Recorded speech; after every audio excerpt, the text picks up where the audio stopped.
नमस्कार, स्वागत है आपका मुनाफे की मंडी में, जहां हम आपको कमोडिटी मार्केट की तमाम बड़ी खबरें और साथ ही इंट्राडे, पोजिशनल और लॉन्ग टर्म के लिए कॉल्स भी लेकर आते हैं। साथ ही आपको हाजिर बाजार की खबरों के साथ देश भर के मंडियों में क्या कुछ चल रहा है ये भी हम बताते हैं। आज हमारे साथ 5 मेहमान हैं जो अगले आधे घंटे तक अलग अलग कमोडिटीज़ पे अपनी राय देंगे। हमारे साथ अखिलेश जैन है, टेक्निकल IQ के फाउंडर हैं। वीरेन वकील हैं पैराडाइम कमोडिटी से। साथ ही हमारे साथ आगे पुखराज चोपड़ा भी होंगे जिनसे हम ग्वार पर राय जानेंगे, और नीरज पटेल होंगे जिनसे हम जीरे का इंटरनेशनल मार्केट का हाल जानेंगे, किस तरह की डिमांड भारत के जीरे की इंटरनेशनल मार्केट में है और घरेलू डिमांड क्या है। तमाम मुद्दों पर हम जीरे पर नीरज पटेल से समझेंगे। और साथ ही हमारे साथ सुनील बलदेवा भी होंगे जिनसे हम चने पर राय लेंगे, क्योंकि चने में जिस तरह की तेजी दिख रही है, करीब 8 साल की ऊंचाई पर है, आगे और कितनी तेजी दिख रही है, तमाम मुद्दों पर चर्चा होगी। लेकिन सबसे पहले गोल्ड और सिल्वर पर राय ले लेते हैं। अखिलेश जी बताइए, गोल्ड और सिल्वर दोनों अब 1-2 दिनों की नरमी के बाद अब फिर से यहाँ पर रिकवरी दिख रही है। हालांकि गोल्ड सुस्त है लेकिन चांदी में फिर से रफ्तार दिख रही है। क्या लग रहा है, क्या करना चाहिए लोगों के लिए? क्या सलाह है जो पोजिशनल ट्रेडर्स हैं उनके लिए, इंट्राडे ट्रेडर है उनके लिए और इन्वेस्टर्स के लिए, तीनों के लिए गोल्ड और सिल्वर पर अपनी राय दें। देखिए, नमस्ते विष्णु मोहन जी। देखिए, दोनों ही जो कॉन्ट्रैक्ट है प्रीशियस है वो एज पर फंडामेंटल और टेक्निकल ड्रिवन कर रहे हैं और एकदम क्लियर कट पिक्चर्स यहाँ पे दिखती है। टेक्निकल्स की पहली बात करूँ तो गोल्ड हमने जैसे देखा कि 2431-32 के आसपास ने रेजिस्टेंस फेस किया और वहां से फिर इस तरह के फैट मिनट्स भी आए कि ड्यू टू इन्फ्लेशन फैक्टर जो भी पॉसिबिलिटीज पहले भी लग रही थी कि it's not possible to cool down the interest rate, तो वैसा ही यहाँ पे सिनेरियो देखने को मिला। तो उसके अकॉर्डिंग यहाँ पे डाउनफॉल भी आया। कल के जो नंबर्स थे वो भी काफी ज्यादा नेगेटिव थे। तो मुझे लगता है कि अभी जो ओवरऑल सेंटीमेंट रहेगा स्पेशली फॉर गोल्ड, वो अभी भी थोड़ा सा बेयरिश रहेगा। हो सकता है बीच में थोड़ा बहुत उछाला मिले, बट अभी भी इसका जो मोमेंटम है फॉर शॉर्ट टर्म थोड़ा डाउन रहेगा। लेवल स्पेसिफिकली बात करें तो मुझे लगता है कि आज के सत्र में भी 71,000, 750, 775 तक गोल्ड मिलता है, तो वहां पर एक बार शॉर्ट करना चाहिए। इसमें स्टॉप लॉस आप 71,825 का रखें। नीचे मुझे लगता है ग्रेजुअली भाव एक बार 70,700 के आसपास तक भी देखने को मिलने चाहिए। वहीं सिल्वर थोड़ा सा अलग तरह से परफॉर्म कर रहा है, क्योंकि यहाँ पे जो मेटल्स है वो कहीं ना कहीं यहाँ पर कंट्रीब्यूट करते हैं, क्योंकि मेटल्स का जो मूवमेंट है वो ओवरऑल फंडामेंटली भी ठीक है, but due to this basically interest rate expectations के कारण यहाँ पे एक बार मुनाफा वसूली देखी है। तो कहीं ना कहीं चांदी को वहाँ पे सपोर्ट मिल रहा है। तो मुझे लगता है कि चांदी का जो कारोबार है वो थोड़ा सीमित दायरे में रहेगा। हालांकि यहाँ पे जो कॉमेक्स स्पॉट रेफरेंस है $30, इसका एकदम ध्यान रखिए, ये बहुत ज्यादा इंपॉर्टेंट लेवल है फॉर ट्रेडर्स। तो जब तक ये भाव ब्रिश नहीं करते तो मुझे लगता है कि चांदी में उछाल आता रहेगा, बट ये जो उछाल आया है वो अप टू 92,000, 100-150 तक रहना चाहिए। तो चांदी थोड़ा सा पॉज मार्केट लग रहा है, बट गोल्ड में आप उछाले पे बिकवाली कर सकते हैं। उछाल पर बेचने की सलाह अखिलेश जी की तरफ से आ रही है। लेकिन चांदी क्या लग रहा है सर? चांदी की तेजी आज अच्छी दिख रही है, कहां तक ऊपर अगर जाती है चांदी तो कहां तक जा सकती है अखिलेश जी? चांदी मुझे लग रहा है कि 91,000 के लेवल्स को मेंटेन करता है, तो इवनिंग सत्र तक 92,150 के आसपास तक ये आ सकता है, बट अभी रेंज्ड है। मेटल्स का थोड़ा सपोर्ट लग रहा है, क्योंकि मेटल मार्केट में एक बार लग रहा है कि पुल बैक वापस से चालू होगा। तो चांदी में थोड़ा सा मुझे टाइम बीइंग करेक्शन कम लगता है, मतलब इसमें इतना डाउन नहीं लगता है। क्या है गोल्ड और सिल्वर में?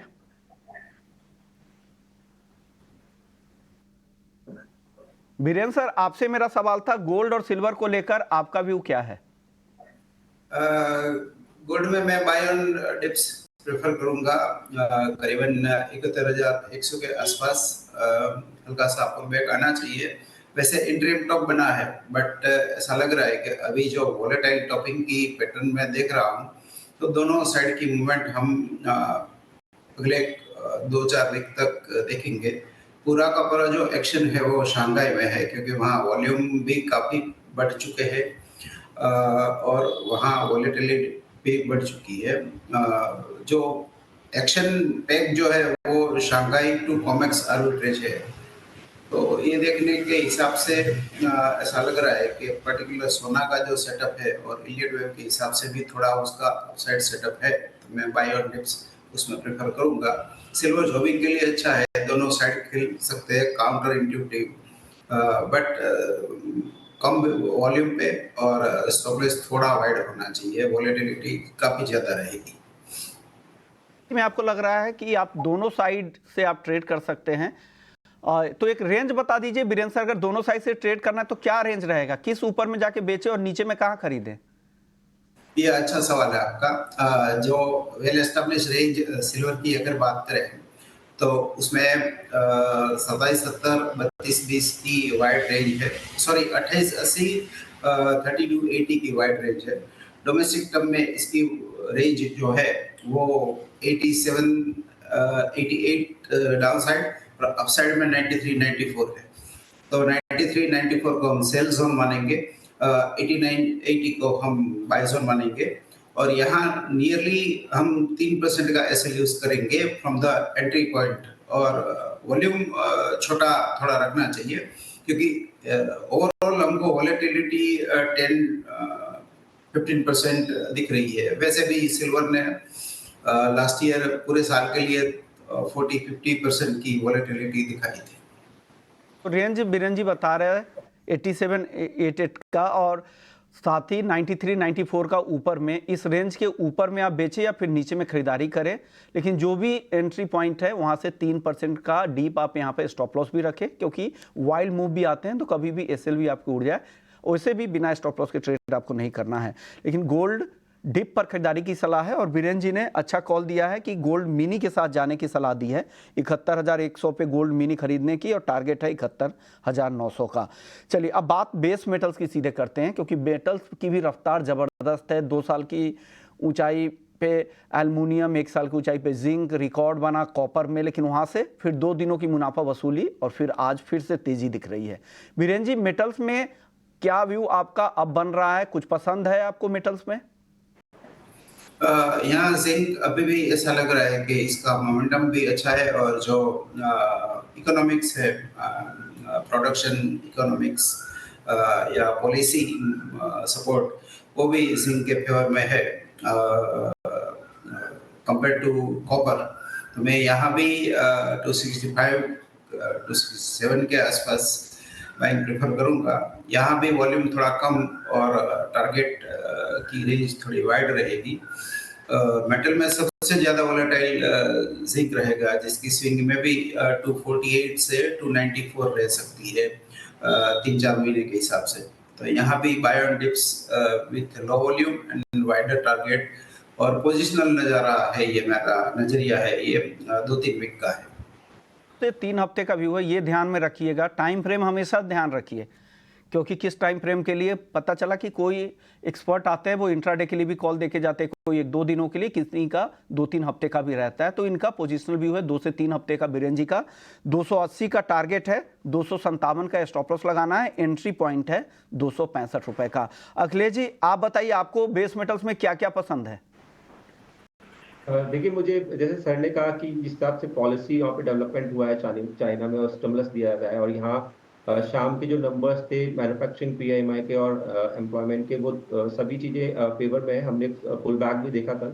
मुझे लगता है कि ये पुल बैक जारी रहेगा और मुझे तीनों ही मैटर्स इमीडिएटली शॉर्ट टर्म के लिए भी बढ़िया लग रहे हैं और लॉन्ग टर्म के लिए भी बढ़िया लग रहे हैं।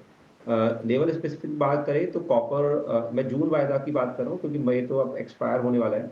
तो जून वायदा कॉपर आप करंट भाव में भी बाय कर सकते हैं, बट इसको अप टू आपको 893-94 तक भी बाय करने का रिकमेंडेशन है।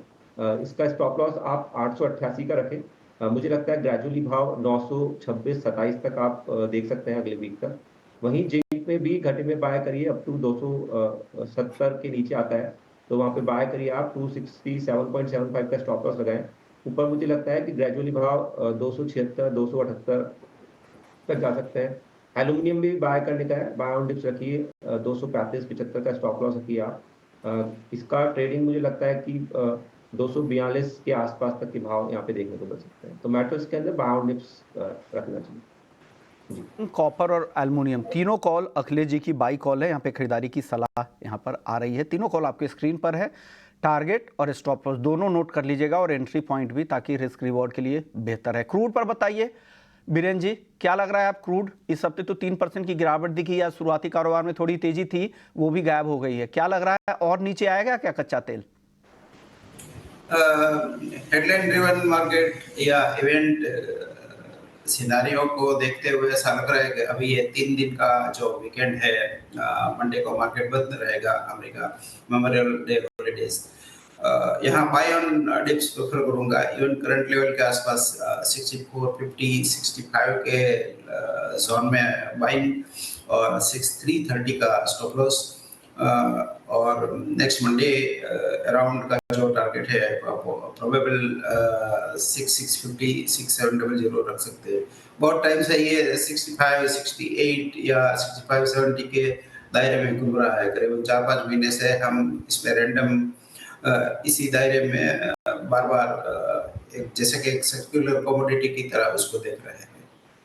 तो ये व्यू आपका है। आप फटाफट से आप बता दीजिए अखिलेश जी, क्या हो रहा है कच्चे तेल में? आपको लग रहा है यहाँ भी बाई ऑन डिप का मार्केट है या अभी वेट करे और गिरावट आपको दिख रही है? कच्चे तेल की स्ट्रेटजी क्या है आपकी तरफ से? मुझे मार्केट रेंज लग रहा है, हालांकि जो टोन है वो थोड़ा नेगेटिव है जब तक ये 77.15 नाइमेक्स रेफरेंस से नीचे चल रहा है। हालांकि बिकॉज यहाँ पर ये इंपॉर्टेंट सपोर्ट लेवल्स पे भी चल रहा है M6 के अंदर, तो अगर किसी को यहाँ पे ट्रेड करना है तो 6385 80 के आसपास यहाँ पे बाइंग ले सकते हैं इसमें, बट स्टॉप लॉस लगाए आप 6355 का, और ऊपर में टारगेट आप 6460 कर सकते हैं। ये केवल इंट्राडे के लिए कॉल है और स्टॉप लॉस का जरूर ध्यान रखें। चलिए अब सीधे एग्री मार्केट का रुख करते हैं और सबसे पहले ग्वार, जहां पर काफी समय से दायरे में ही कारोबार हो रहा है। ग्वारगम का वायदा आज 10,900 के आसपास और ग्वार सीड का वायदा 5,500 के आसपास है। हमारे साथ पुखराज चोपड़ा है, जाने माने एग्री एक्सपर्ट, राजस्थान बीकानेर से। पुखराज जी, मेरा सवाल आपसे ये होगा, एक्सपर्ट्स आते हैं कहते हैं मंडियों में अराइवल सब बिल्कुल थिन हो गए हैं, ड्राई अराइवल्स है और एक्सपोर्ट की जो डिमांड है वो भी काफी अच्छी है, लेकिन भाव पर उसका कुछ भी असर नहीं दिख रहा है, क्या हो रहा है? जी बिल्कुल सही है, डिमांड ठीक है और ड्राई हो गई है मंडियों में अराइवल ना कुछ है, कोई खास अराइवल नहीं है। जो भी पूर्ति हो रही है वो गोडाउन से पूर्ति हो रही है। अभी जो समय चल रहा है अराइवल न होने के बावजूद भी इसमें कोई तेजी मंदी नहीं है। इसकी मुख्य वजह है मानसून का इंतजार। जब से आईएमडी ने और स्काईमेट ने भविष्यवाणी की है अच्छे मानसून की, तो लोग इंतजार कर रहे हैं कि मानसून कैसा रहता है उसको देख लें। तो मानसून के बाद ही इसके अंदर कोई तेजी मंदी बनने का कोई रूटीन शुरू होगा, उससे पहले अभी नहीं लगता है। और एक बात और है विष्णु मोहन जी, एग्री मार्केट के अंदर पूरी तरह से आप सभी चीजों के वॉल्यूम को देखें तो इसमें निराशा है। जहां शेयर बाजार एक तरफ भाग रहा है तो सबका रुझान और रुचि है वो शेयर मार्केट की तरफ होगी है। इस वजह से भी मार्केट में ज्यादा आकर्षण नहीं बचा है अभी विष्णु मोहन जी। कई सारी मसालों में देखिए 30% जीरा चल चुका है, हल्दी देखिए, हल्दी में भी जबरदस्त रफ्तार, इक्विटी के साथ साथ वो भी रिकॉर्ड हल्दी बना चुकी है 2-2 बार। लेकिन ग्वार में कुछ नहीं है। ऐसा तो नहीं है कि ग्वार लोगों के पास स्टॉकिस्ट, कारोबारी और किसान और घर घर में अभी काफी पड़ा हुआ है, इस वजह से ग्वार नहीं चल रहा है? बिल्कुल आप ठीक कह रहे हैं, जो भी पूर्ति हो रही है वो स्टॉक से ही पूर्ति हो रही है, अराइवल नहीं है, पूर्ति स्टॉक से ही हो रही है। जहां तक विष्णु मोहन जी आपने मसालों की बात की, जीरा की, हल्दी की, तो इसके अंदर तेजी मंदी तो आपको भावों में बड़ी दिखाई देती है, पर इसके अंदर वॉल्यूम नहीं है। तो वॉल्यूम नहीं होने से अब उसको भावों को सीमित दायरे में न कह के यहाँ कह दीजिए वॉल्यूम सीमित दायरे में है, तो बड़े घाटे मुनाफे होते नहीं है, क्योंकि छोटे से वॉल्यूम में घट जाता है, छोटे से वॉल्यूम में बढ़ जाता है। तो दोनों में ही आप जिन चीजों में उठापटक है, 25-30% की तेजी आ गई है, उनमें भी वॉल्यूम नहीं है। तो ये बात इशारा कर रही है कि एग्री वायदा की तरफ लोगों का रुझान नहीं है। वैसे हम देखें तो दूसरे जो एग्री वायदा है, जो दाल है, मूंगफली है, सरसों है, उसके भाव खूब अच्छे बढ़े हैं और बड़ी अच्छी तेजी आई है। ये एक खुशी का विषय है कि इस तरफ अभी भी रुझान है वायदा में न होने के बावजूद, पर वायदा के अंदर वॉल्यूम नहीं होने से सभी चीजों की तेजी मंदी है, वो एक तरह से आप इसको ठप ही मान के चलिए। ओके, हाँ, वायदा में भले वॉल्यूम नहीं दिख रहे हो, लेकिन वही भाव अगर हाजिर में भी चल रहा है, अगर ऊंझा में भी 30,000 रुपए मिल रहा है, वहां तो कोई खरीद बेच रहा होगा, वहां तो वॉल्यूम की दिक्कत नहीं होगी पुखराज जी? नहीं, वहां भी वॉल्यूम की दिक्कत है। आज अभी जैसे कोई माल बेचने के लिए निकले तो उसका माल बिकता नहीं है, माल लेने के लिए जाता है तो मिलता नहीं है। कहने का सेंस है कि भावों से लेने का मिलता नहीं है, भावों से बेचने पे बिकता नहीं है, वो भाव अलग हो जाते हैं उस समय। तो ये वॉल्यूम की, ये यहाँ भी वॉल्यूम की कमी है विष्णु मोहन जी। ओके, लेकिन कुछ और एग्री कमोडिटी है, उस पर भी हम चर्चा करेंगे। फुकराज जी, शुक्रिया, आपने वक्त निकाला हमारे लिए और हमारे दर्शकों को गाइड किया कि ग्वार मॉनसून का इंतजार कर रहा है। मॉनसून के बाद उन्हें जब चीज़ें साफ दिखेंगी, उसके बाद नए एक्शन की तैयारी दिखेगी। वायदा में वॉल्यूम भले ही कम है, लेकिन हाजिर में कई सारी एग्री कमोडिटी जहां पे जबरदस्त वॉल्यूम के साथ मल्टी ईयर हाई भी बनते जा रहे हैं। चना भी एक ऐसी कमोडिटी है जहां 7 से 8 साल की ऊंचाई पर भाव है, जबरदस्त तेजी है, 7100 रुपये। और फुकराज जी के ही शहर बीकानेर में भी 7000 के ऊपर मंडियों में भाव जा चुके हैं चना पर। कर लेते हैं चने की, जहां पर भाव मल्टी ईयर हाई पर चले जा चुके हैं। 7 से 8 साल की ऊंचाई पर चने का भाव है। उत्पादन कम, कैरी ओवर स्टॉक कम और डिमांड काफ़ी बढ़ रही है और बाकी दालों के भी दाम बढ़ रहे हैं, उसका भी फायदा चने को मिला है। और देखिए 7100 रुपये प्रति क्विंटल के भाव मंडियों में पहुंच चुके हैं। हमारे साथ सुनील बलदेवा जी हैं, जाने माने दलहन के कारोबारी भी है और पॉलिसी मेकर्स के काफ़ी करीब भी रहते हैं, दिल्ली में बैठते हैं। बताइए सुनील जी, क्या हो रहा है चने में, क्यों बढ़ रहे हैं दाम? विश्व मोहन जी, जहां तक चने के भाव बताऊं, जो 7000 के भाव जो हो गए हैं वो मील डिलीवरी हुए हैं कि न कि मंडियों में भाव 64 से 67 तक के हैं। ओके। उसके ऊपर मंडी का खर्चा, मंडी का टैक्स, कच्चे आड़तियों का आड़त, पक्के आड़त की आड़त, लेबर, बोरा सब लेके, ट्रांसपोर्टेशन लेके जो मील डिलीवरी के जो भाव हैं वो 7000 है और दिल्ली भी 7000, 7050 के हैं। जो ऊपर में परसों बेहतर हो गए थे, दिल्ली में 150 रुपया कम होके 7050 रुपए। जहां तक मैं चने का मैं आपको ओवरऑल व्यू बताऊं तो करीबन हमें नवंबर में ये आभास हो गया था कि चने की बिजाई जो है ये 8 से 10% की कमी है, जो कि हमें आंकड़ों में भी दिखाई दिया बाद में जाके कि एग्रीकल्चर, यदि हम मिनिस्ट्री के आंकड़े देखें तो 6% की बिजाई पिछले साल से कम थी चने की। वो हमने सरकार को पहले ही आगाह कर दिया था जाके, तो सरकार ने मटर का इंपोर्ट उस समय खोला था, आपको याद हो तो दिसंबर में, ताकि मटर को स्विच किया जा सकते चने का, क्योंकि मटर का खुद के भाव भी करीबन 64-65 रुपए बीकानेर में कानपुर में चल रहे थे। इसलिए उस समय सबसे बढ़िया, जो सबसे स्वाभाविक जो डिसीजन लेना था वो मटर इंपोर्ट का लेना था, सरकार ने वो लिया। उसके बाद जब हमें ये आभास हुआ कि इसमें वेदर अनफेवर है और इसमें यील्ड की भी कुछ कमी आ सकती है, क्योंकि जब चने की लगातार एक ही खेत में जब चने की बिजाई होती है तो तीसरे साल के बाद उसी खेत में चने का प्रोडक्शन कम होना चालू हो जाता है। वो हमने पिछली बार भी देखा था, लेकिन पिछली बार चूंकि सरकार के पास एक बहुत बड़ा बम्पर स्टॉक था, इसलिए चने की सप्लाई में कहीं रुकावट नहीं आई। लेकिन इस बार लगातार दूसरी साल हम ये देख रहे हैं कि जहां चने की बिजाई पिछले 3 साल से हुई थी, चौथे साल भी वही किसान ने यदि बिजाई करती तो उसमें प्रोडक्शन की कमी दिखाई दी।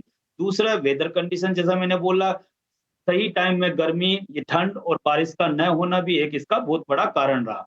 तो हमने जाके सरकार को वापिस वस्तु स्थिति का ज्ञान करवाया, बताया कि शायद हमें ये आशंका है कि इसकी यील्ड, चने की यील्ड जो है कम आ सकती है। जब सरकार ने फरवरी और मार्च, अप्रैल 3 महीने में जब देखा कि नाफेड को माल नहीं मिल रहा है, मंडियां ऊपर बिक रही है, तो सरकार ने भी सारी अपनी स्टडी की और उसके बाद मुझे लगता है कि तुरंत एक्शन लेते हुए 0% ड्यूटी इंपोर्ट पे कर दी, जिसकी वजह से हमारे आज हम 10 लाख टन की सप्लाई, मुझे ये आशा हो गई है कि ऑस्ट्रेलिया और अफ्रीका देशों से इंडिया में आने की संभावना बन गई है। तो जो मैं आपको 20-22% या 25% की जो मैं आपको टोटल कमी बता रहा था, उसमें 10% की जो है वो चने की 0% ड्यूटी से हो गई है। 5 से 7% की मटर से भरपाई हो जाएगी। तो 5 या 7% की जो कमी थी उसने भाव को रिफ्लेक्ट किया है और मंडिया जो है वो 5440 की जो हमारी एमएसपी है उससे करीबन 20-22% ऊपर होके 6400 से 6700 तक बिक रही है। ज़्यादातर कारोबारियों को पता होगा, जो स्टॉकिस्ट किसान होंगे वो लगातार फंडामेंटल देख रहे हैं कि क्यों दाम बढ़े हैं, लेकिन वो जानना ये चाह रहे हैं क्या दाम चने के आगे यहाँ से भी बढ़ने वाले हैं? सुनील जी, छोटा जवाब दीजिएगा। जैसा कि मैंने बोला, क्योंकि अब 7, 8, 10% की कमी है, वो रिफ्लेक्ट मुझे लगता है भाव में हो चुका है, क्योंकि आजकल इलेक्ट्रॉनिक मीडिया, सोशल मीडिया का जमाना है। हर मिलर, हर ट्रेडर, हर किसान को पता चल गया है कि हमारे यहाँ, किसान को तो सबसे पहले पता चलता है क्योंकि उसके खेत में पैदा होता है, पिछली बार कितना पैदा हुआ, इस साल कितना पैदा हुआ, तो वो उसको तो सबसे पहले ज्ञात होता है। तो मुझे लगता है इसकी वजह से जो कमी आनी थी वो मुझे लगता है भाव में बढ़ोतरी आ चुकी है। दूसरा एक सबसे बड़ा कारण, मीडिया को देख के गृहिणी भी जागरूक हो जाती है और वो 2-3 महीने का चना दाल या फिर बेसन लाके रख लेती है। तो मुझे ये लगता है कि इन सभी कारणों की वजह से जो तेजी अक्टूबर नवंबर तक आनी थी वो आज मई में ही आ गई है। चाह रहे गृहिणियों पर भी स्टॉक लिमिट सरकार लगा दे। चलिए लाइटर नोट पे मैं बात कर रहा था सर, 30 सेकंड बहुत ही कम वक्त है, ये तुअर पर बता दीजिए कि तुअर में क्या हो रहा है, कितनी तेजी यहां से और दिख रही है आपको, 30 सेकंड में बताइए सर। जैसा कि पोखराज जी अभी बोल रहे थे, आईएमडी और स्काईमेट ने बहुत अच्छे मानसून का अनुमान लगाया है, तो बढ़िया मानसून हो गया तो मुझे अपने किसानों पे पूरा भरोसा है कि वो खूब तुअर की खेती करेंगे और हमें किसी भी तरह की इंपोर्ट की आवश्यकता नहीं रहेगी। वापिस देश में 40 से 42 लाख टन तुअर का प्रोडक्शन होगा, ऐसा मेरा अनुमान है। ओके, शुक्रिया पुखराज जी, आपने वक्त निकाला और अपनी राय दी कि क्या होने वाला है दालों में। स्थिति आपको आगे बेहतर दिख रही है, अब यहां से बहुत तेजी की संभावना आपको नहीं दिख रही है। चलिए सर आगे बढ़ते हैं, जीरे की बात कर लेते हैं, क्योंकि जीरा महीने भर में 30% तक दाम बढ़े हैं और 30,000 के आसपास ही भाव है, 29,000 से 30,000 के आसपास। हमारे साथ नीरज पटेल हैं, एक्सपोर्टर है और हाजिर में भी यहाँ पे घरेलू बाजार में भी इनका बड़ा कारोबार है। इंटरनेशनल मार्केट में सर जीरे में क्या हो रहा है नीरज जी? नमस्कार। इंटरनेशनल मार्केट में अभी डिमांड जो है जीरे की वो हैंड टू माउथ चल रही है, क्योंकि जीरे की मेजर बायर देखा जाए तो जीरे का चाइना है और चाइना ने ऑलरेडी 35,000 मेट्रिक टन इंपोर्ट कर चुका है और अभी फिलहाल चाइना उसके खुद के क्रॉप के वेट में खड़ा है। चाइना का क्रॉप 25 दिन के अंदर सेफ साइड आ जाएगा, ऐसा अभी के वेदर को देख के लग रहा है। और लास्ट ईयर जो चाइना का क्रॉप था उससे 3 गुना ज्यादा क्रॉप वो लोग बोल रहे हैं और वेदर भी सपोर्ट में है। तो मिनिमम मेरे हिसाब से देखा जाए तो चाइना का क्रॉप 1 लाख मेट्रिक टन आएगा। चाइना की साल की खपत 70 से 75,000 टन की है, ऑलरेडी 35,000 टन इंडिया से इंपोर्ट कर चुका है। तो अभी चाइना बिल्कुल बाइंग में आने वाला नहीं है, मुझे ऐसा लग रहा है। और अभी फिलहाल ये जो प्राइस जीरे की चल रही है वो मेरे हिसाब से इस साल की टॉप की प्राइस होनी चाहिए। डिमांड चल रही है कि मिनिमम इंपोर्ट प्राइस लगा दिया जाए ताकि बाहर के माल जब आने जून में शुरू होंगे तो उसे भारत में डंप न किया जाए, ताकि यहाँ के किसानों को फायदा मिले। आप इस पर क्या कहेंगे नीरज जी? विश्व मोहन जी, ऑलरेडी इंडिया में इंपोर्ट ड्यूटी जीरे की बहुत है, तो बाहर से इंपोर्ट किया हुआ जीरा इंडिया में कंजप्ट करना तो मुश्किल ही है। वो ऑलरेडी इंडिया में कंजप्ट नहीं कर सकते क्योंकि उसकी कुल मिला के 28-30% ड्यूटी लग जाती है। तो वो जीरा कहीं ना कहीं अपनी जो फॉरेन डिमांड है उसको इफेक्ट करेगा। इंडिया में इंपोर्ट होगा तो भी वो रीप्रोसेस होके वो एक्सपोर्ट ही होना है उसको। तो मेरे हिसाब से जवाब दीजिएगा नीरज जी, वक्त बहुत कम है, लोग आपसे सुनना चाह रहे हैं कि भाव को लेकर क्या लग रहा है, जीरे के भाव आगे किधर जाते दिख रहे हैं आपको? जीरे के भाव में सर मुझे दिख रहा है कि अभी ये भाव में एक थोड़ा गिरावट आना चाहिए, क्योंकि अभी एक्सपोर्ट की डिमांड बिल्कुल हैंड टू माउथ थी, वो भी कम होती नजर आ रही है। चाइना बिल्कुल बाइंग में नहीं है, बांग्लादेश का जो बाइंग था वो भी ईद का उनका बाइंग खत्म हो गया है, वो भी बाइंग में इंटरेस्टेड नहीं है। तो ये प्राइस से गिरावट होने का चांसेस दिख रहा है मुझे सर। शुक्रिया नीरज जी आपका, अखिलेश जी, वीरेंद्र सर, आप तीनों का बहुत बहुत शुक्रिया, आप लोगों ने वक्त निकाला हमारे लिए। मुनाफे की मंडी में इतना ही। ब्रेक के बाद जब लौटेंगे तो आपके लिए इक्विटी मार्केट के